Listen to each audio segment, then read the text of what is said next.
Assalamualaikum warahmatullahi wabarakatuh. Selamat pagi teman-temanku, pecinta Tosanaji dimanapun anda berada. Saya sekarang ada di daerah Mojokerto.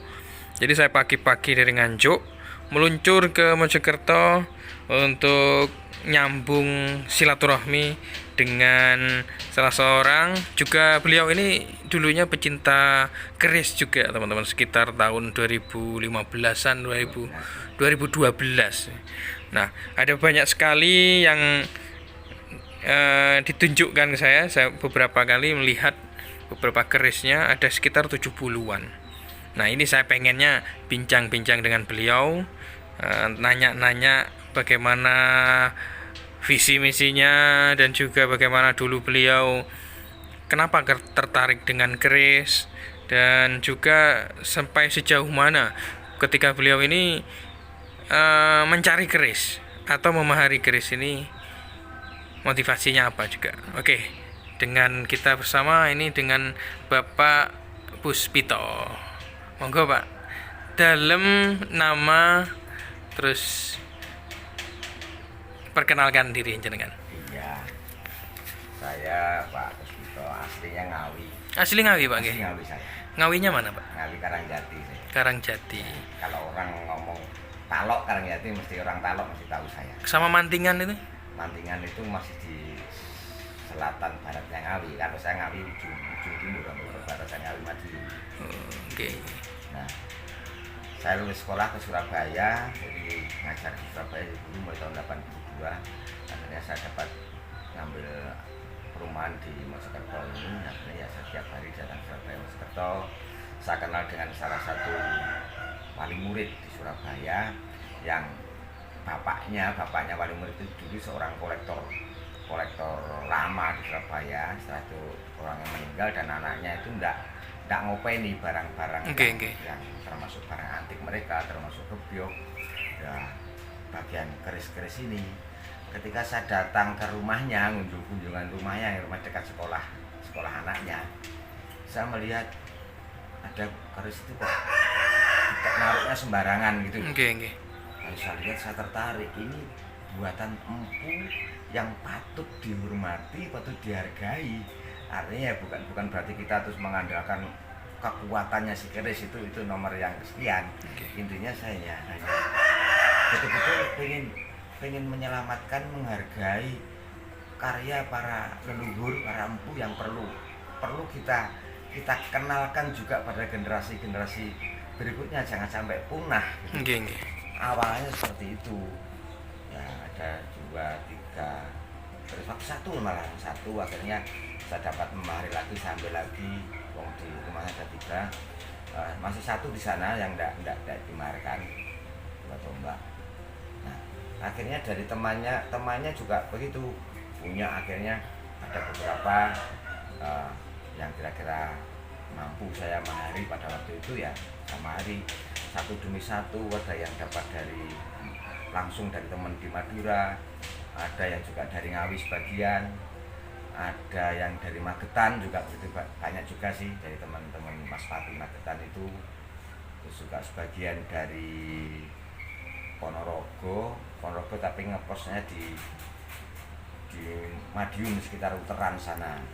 Itu ada teman di sana, waktu saya mampir gitu, kebetulan juga ada tetangganya yang nawani kerisnya gitu. Akhirnya ya melumpuk ini. Jadi saya awalnya juga enggak ngejar nyari itu enggak. Nah, kebetulan saya main ke rumah teman, ada tetangganya punya, pengen memamerkan barangnya. Ya pas kalau saya lagi ada dana untuk mahari ya itu sama hari. Juga yang dari daerah Mojokerto ini ada yang saya anggap termasuk barang tua kebetulan. Nah, yang dari Mojokerto ini kebetulan ada teman yang tak suruh membuatkan warangkonya keris ini. Kebetulan dia juga punya apa ya, semacam betok atau apa itu, karena barang lama itu tua sekali. Itu disuruh teman saya, diminta membuatkan warangkone, dibuatkan dari bahan bambu itu nggak salah waktu itu.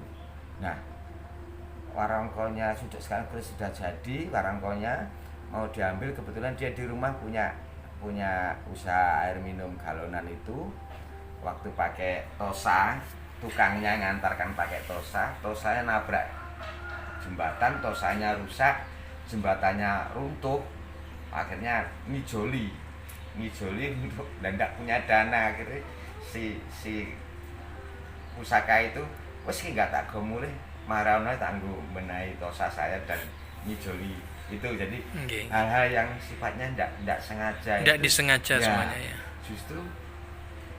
Justru membuat apa ya, kenapa sih apa yang jadi keinginan saya, yang saya suka itu kok rasanya seperti dalam kota Jawa tumbuh oleh tutup gitu loh Mas. Gandeng sopas semacam itu, jadi tanpa ada unsur kesengajaan yang sekedar mencari mengejar kemana tempatnya, karena untuk hal itu saya juga tidak punya waktu. Kemudian saya mengajar di suatu sekolah, jadi kalau tidak hari Minggu atau main pulang kampung di sana ya tidak akan ketemu untuk barang-barang ini, apa untuk mengejar saya tidak ada waktu. Itu sekilas apa yang harus saya sampaikan. Dan akhirnya juga saya belajar lewat Google, ini pamornya apa, ini lo ini namanya apa, itu tidak punya guru, saya gurunya dari internet. Otodidak ya. Nah, bukan berarti kita mengkultuskan, bolehlah kita namanya orang Jawa mengkultuskan, boleh, bagi saya itu hak pribadi seseorang. Namun intinya dari segi pemeliharaan, ingin melestarikan budaya para leluhur, itu yang lebih saya utamakan.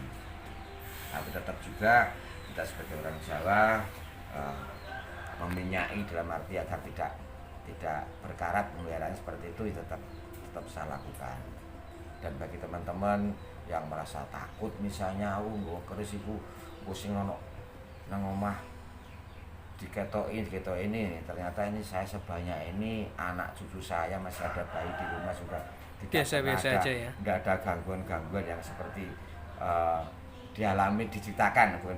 diceritakan orang-orang tertentu yang cerita katanya dalam lemari kerisnya itu taruh dewe glodakan. Ini saya tempatkan di satu ruangan, saya buatkan kamar, meskipun saya semalam sampai kerja di situ, tidur di situ juga enggak masalah sih, enggak ada apa-apa. Itu yang saya alami. Jadi bagi teman-teman para generasi milenial, ayolah kita lestarikan, kita jaga hasil karya para sesepuh ini. Jangan takut dengan cerita-cerita semacam itu yang akan menjadikan karya leluhur ini akan hilang gitu. Ditakuti malah Pak. Jadi orang jadi takut gitu lah. Itu yang saya harapkan. Saya kira itu sekilas yang dapat saya katakan. Lalu ini Pak, ini kan tadi berkenaan dengan faktor mitologi ya, atau mistik. Meskipun di lain sisi jenengan agak bukan kurang percaya, percaya, tetap percaya. Nah, di dalam perjalanan mengoleksi keris tersebut, apakah ada kira-kira kejadian-kejadian aneh yang menurut jenengan itu terjadi sekali seumur hidup perihal tentang keris ini? Rasanya ada. Ada ya? Adanya begini, hanya berupa suara yang dapat saya terima itu. Ada satu di sana waktu saya bersihkan pakai air jeruk itu. Lalu saya letakkan itu, saya dengar dengan suara orang yang sangat tua gitu. Suara matur nuwun. Ya itu aja, ya sekali itu Sok. Sekali itu aja ya. Enggak, yang kedua ada. Yang nomor 2 itu salah satu keris ini kita saya dapat dari Bangkalan, tak bawa pulang, saya nginep di Surabaya semalam. Tak taruh di dekat saya tidur. Itu saya dengar mimpi tapi kayak nyata gitu loh. Itu yang saya alami. Gak apa-apa. Iki pokoknya ya hati-hati, ojo melu-melu edan hanya kata-kata itu tok. 2 kali tok yang pernah salah. Enggak tahu itu ilusi saya atau bagaimana, tapi yang jelas saya yakini itu yang bicara ada benda yang di dekat saya waktu saya tidur sendiri di rumah. di Surabaya sana kok kayaknya suara itu sambil jalan. Gak apa-apa pokoknya aja. Wis kowe oleh sembarang ning aja melu ngedan, hanya itu tok. Itu yang tak dapatnya itu aja. Yang lain enggak pernah ada semacam kutukan atau apa enggak. Oke, teman-teman sekalian, saya kira cukup sekian bincang-bincang dengan Bapak Puspito. Ini beberapa pusaka, ini banyak banget. Masih ada 70-an kira-kira, dan ini sekitar 4 bulan yang dikeluarkan, masih ada di dalam itu. Oke teman-teman sekalian, terima kasih. Ini sekedar sebuah wawancara dan juga pengetahuan bagi kita semua, dan juga motivasi bagi generasi milenial ini khususnya untuk tetap melestarikan serta semangat untuk tetap mengoleksi pusaka-pusaka Nuswantoro ini, entah itu pedang, tombak, keris, dan lain-lain. Dengan seperti itu, budaya kita akan tetap lestari, akan terjaga sampai anak cucu kita, sehingga anak cucu kita ini tetap merasakan nanti, kan begitu Pak? Oke, terima kasih Pak Puspito atas wawancaranya, dan mudah-mudahan bermanfaat bagi kita semua. Wassalamualaikum warahmatullahi wabarakatuh. Salam budaya.